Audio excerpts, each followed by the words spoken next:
Patriots, and joining us on the line right now, our Odyssey NFL insider, Ross Tucker. Calls are brought to you by Hellman's Real Mayonnaise Mayo Game Day. Be delicious. Mr. Tucker, how you doing today, sir? Awesome. How are you guys doing? We're doing okay. A little down about that loss. It's better than I thought the Patriots would even do this year, getting the 1-1 at this point in the year. My friend Andy here is a little disappointed. He thinks they choked. Do you think that was a gag job? Do you consider that loss a gag job? They had the game and ended up basically piddling it away. I don't know, man. I mean, I think you could argue that. But then again, that's how a lot of NFL games are. I mean, the Ravens were up by double digits against the Raiders at home, and they blew it. The Eagles, I guess I saw where they had a 98% chance to win the game when they had the ball inside the Falcons' 10, up by 3, a minute and a half left, and then they lost last night. So, I mean, I guess you could say in all those instances that the home team that lost choked, but I guess I would argue that's kind of the way the NFL is. I mean, it's funny. I did a college game Saturday night, Colorado State. Yes, you did. I'm a proud Buffalo alumni. Yeah, it was a great call. I love that game. It was a very, very nice call of that game. You're very fair. Oh, thanks. You said you're a Colorado alum? Yes, sir. It's funny. So two things about that. First of all, at Wednesday's Colorado practice, there were 3 scouts there, and 2 of them were from the Patriots, which I thought was interesting because I was not used to or familiar with 2 guys from the same team being there like that. One guy for Hunter, one guy for Sanders, I'd imagine, right? That's who they were there looking at. and then the other thing is, first half of that game, it's unbelievable how polarizing Colorado is. Like the first half, I got all these tweets. Can you stop kissing Deion's butt? Can you stop brown-nosing Hunter and Stewart? I'm like, well, they're kind of good players. I don't know what you want me to say. They're having awesome games. And at the end of the game, Deion was trying to just leave them in to get even more stats, which I thought was really not smart. And I said that. And then it's funny because I don't really check Twitter or whatever till after the game. And like the first half, brown-nosing, kissing their butt. Second half, why are you such a Deion hater? Why do you hate Coach Prime? That's how, as a broadcaster, I'm like, okay, that probably means I was pretty fair. Pretty down the middle if I'm getting heat from both. Speaking of getting heat from both directions, let's go to Jacoby Brissett, who's been under pressure week 1, under pressure week 2. The offensive line is now banged up. We're not even sure who the hell is going to be playing on Thursday night. And I'm wondering, you've been an NFL offensive lineman. You've been in the trenches. When the offensive line is struggling the way the Patriots is right now, what is that dynamic like in the locker room, in the meeting room, between the quarterback and the offensive lineman, between maybe some offensive linemen who are sucking more than others? What is that like? It's a really good question. It depends a lot on the culture of the team, depends a lot on the quarterback. The offensive line coach, I think, makes a big difference. The tightness of that group themselves, of the O-line group themselves. I mean, there's a lot of factors that go into it. You know, I've been on teams where one side of the ball was really good, the other wasn't, and there was tension to be, as an understatement. And then I've been on teams where the same dynamic took place, but felt like we were all really in it together.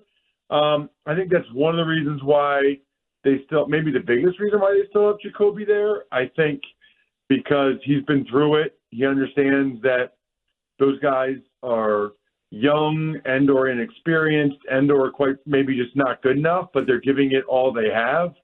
And he's kind of out there to manage the game, not turn it over, take some of those shots they don't want Drake May taking, try to get rid of the ball a little bit earlier. So I think it depends a lot on the coaching staff. It feels like Mayo. I mean, I tweeted this on Sunday, and I'm not quite sure how or why this happened, but the last couple of years that Belichick was there, they were like objectively did not come across as a well-coached team. Right. I mean, there'd be stuff that would happen on special teams or end of games or whatever, I'd be like, how is this happening to a Belichick team? Like, how? I just can't believe this. Because the type of stuff that I felt like never happened when Brady was there.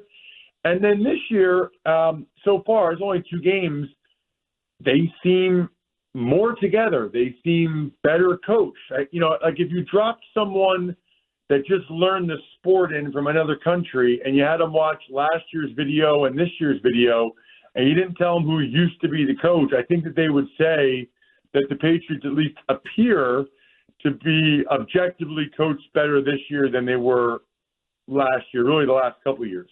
We're talking with Odyssey NFL insider Ross Tucker, brought to you by Hellman's Real Mayonnaise. The Patriots passing game off to a rough start, but it seems, Ross, like the entire NFL is kind of off to a rough, with a couple of exceptions. David Carr and the Saints obviously are doing great. There's a couple other teams that are moving the ball through the air, but it does sort of seem this year, through 2 weeks anyway, like there's a lot of offenses that maybe didn't get fully implemented, or maybe they're just not all up to speed like they have been in previous years. Is that something you've observed here, or am I overblowing this? No, it's a fact. I mean, it's the passing yards per game, the touchdown passes, all of that stuff is way down. And I think there's a few factors for it. I mean, first of all, almost nobody plays in the preseason now in terms of the starters. And more so than defensive football, offensive football, it takes time. It takes time to master what you're being asked to do. You're working in concert with other people more often. Here's the best way to describe it, okay? On defense, 10 guys could screw up on a play, but one guy makes a play and so nobody notices. On offense, if one of the 11 guys screws up, that play is not going to work. Mm-hmm. I mean, 99% of the time, right? So you have a greater margin for error on defense because other guys can more easily make up for mistakes. So maybe they're making the same amount of mistakes. The offense just doesn't have the cohesion, didn't play in the preseason. I think there's like 16 new offensive coordinators. I totally made that number up, but something like that. And then any D coordinator you talk to, all the analytics data now suggests, which we probably should have known forever, but it suggests that by far the 2 biggest determining factors in the outcomes of games are turnover margin and explosive plays. So now every defense is designed to not give up explosive plays. If you watch the Red Zone channel, there just aren't that many big plays. I mean, Tyreek Hill had an 80-yarder a couple weeks ago, and last night Mooney had like a 42-yarder. But there really aren't. The only reason why Mooney had a 42-yarder last night is because Fangio blitzed. Otherwise, those explosive plays just don't happen, and so you got to go on a long drive, and during a long drive, there'll usually be a penalty or something, and then you won't convert, or you'll get down to the red zone, and defenses are so good at playing zone in the red zone and filling up the end zone that you kind of have to run it in these days. It's just, I think defensive coordinators have kind of figured out their best strategy for keeping points and passing game stuff down as much as they can. Ross, how much do you think GMs and head coaches pay attention to what's going on in other cities, other teams? And I ask that because obviously the talk of New England is, when is Drake May going to play? And you have 2 examples, Bryce Young being benched by the Carolina Panthers and Caleb Williams running for his life and struggling in Chicago. Do you think Elliott Wolf and Gerard Mayo see those things and take it into account with their own plan and development of Drake May?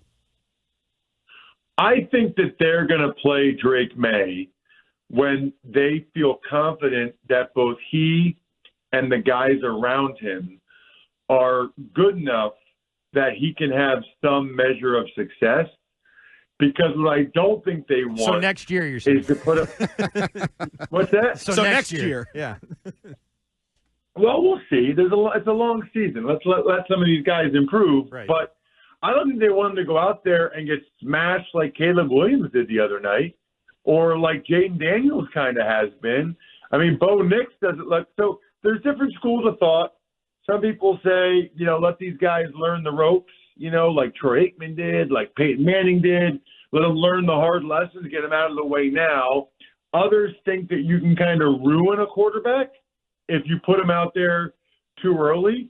Elliott Wolf, okay, he's the Green Bay way, right? So he, I think, is going to wait until May is ready to go out there and produce at a high level. I think they get very concerned about ruining a young man's confidence, like has clearly happened with Bryce Young in Carolina. All right. Well, we'll leave it right there. Ross Tucker, thanks so much for the time today. Always good to talk with you, and we'll talk to you next week. Sounds great. See you guys. All right. Thanks, Ross. That is Ross Tucker, Odyssey NFL Insider. Insider calls are brought to you by Hellman's Real Mayonnaise. You can purchase Hellman's at your local Walmart, Kroger, or grocery store to add extra deliciousness and creamy flavor to your game day dishes this football season.